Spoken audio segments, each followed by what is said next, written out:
Guys, Tony here and welcome back to another mini life story. I hope you all are having an amazing day. I know I am. Before we get into today's video, I just want to let you guys know that I have a new upload schedule. So starting this coming Wednesday, I'll be uploading one video every Wednesday and Friday at 2 p.m. Eastern Standard Time. Also, I want to remind you to hit that like button and the subscribe button, as well as clicking that bell so you get notified whenever I release a new video, because if you don't, no joke, no lie, no scam, Garfield, yes, Garfield the cat, will come to your house and eat all your food. That's right, Garfield will eat all your food and not just your lasagna. I'm just joking, guys, but if you can consider doing that, I'd really appreciate it, as it really helps out my channel a ton. With that said, let's jump into the video. Yes, out of eyes tryna put me on a t-shirt. Shorty want me so bad, do your knees hurt? Yeah, I'm counting paper guap in my beamer. So as you guys can guess from the title of the video, I was hauled away by an ambulance when I was at a track meet. Now the reason I was at a track meet was because I was on my school's track and field team. And what happened was I had just finished running my event. I thought I was having an asthma attack, so I used my inhaler. It wasn't helping. No matter what I tried, it wasn't helping. I tried the breathing techniques, I tried everything. So my friend Dave, or I think it was Dave, noticed that I was getting worse, so my breathing wasn't great. He said, "Do you want me to go get Coach?" And I nodded. He went and got Coach. Coach got the on-site medic that they had for the track, during track meets. The on-site medic took one look at me and basically called over their paramedics that were basically on the opposite end of the field and said, "Hey, he needs to be treated or seen."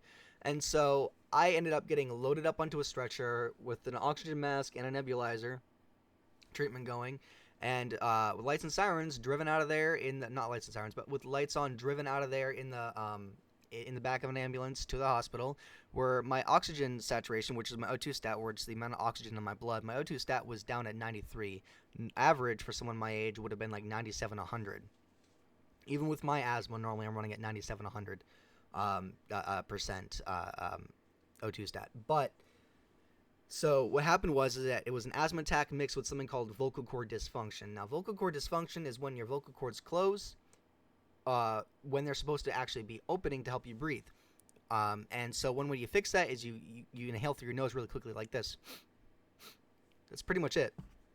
That's really all you do. And it took me going to a doctor on the specialist on the opposite end of the state I live in, which is Maine in the United States, because I know some of my viewers are not from the U.S., but in Maine, on the opposite end of the state, so like an hour and a half away, to a doctor where they stuck a camera, like a tube camera, up my nose, down my throat to be able to view the vocal cords. I got a CD, actually. They burned it to a CD for me, and I got to see my vocal cords, but after they did that, they just basically said, "Yeah, you have vocal cord dysfunction. You go like this to fix it." And then they made me run on a treadmill till it triggered it and my asthma, and then I did that breathing technique, and I was fine. Almost a 2-hour drive, at a 2-hour wait, and then a 2-hour long doctor appointment just for them to tell me how to fix it. That takes like 2 seconds. But yeah, I know how to fix it. And yeah, thank you, Corbs, for the video idea. You gave it to me a long time ago to do a story time on this, and I just never did. So thank you, appreciate it. With that said, hope you guys enjoyed today's video, and if you did, cross that like button, hit the subscribe button, and click that bell so you get notified whenever I release a new video, and I'll see you guys in the next video. Peace out, players.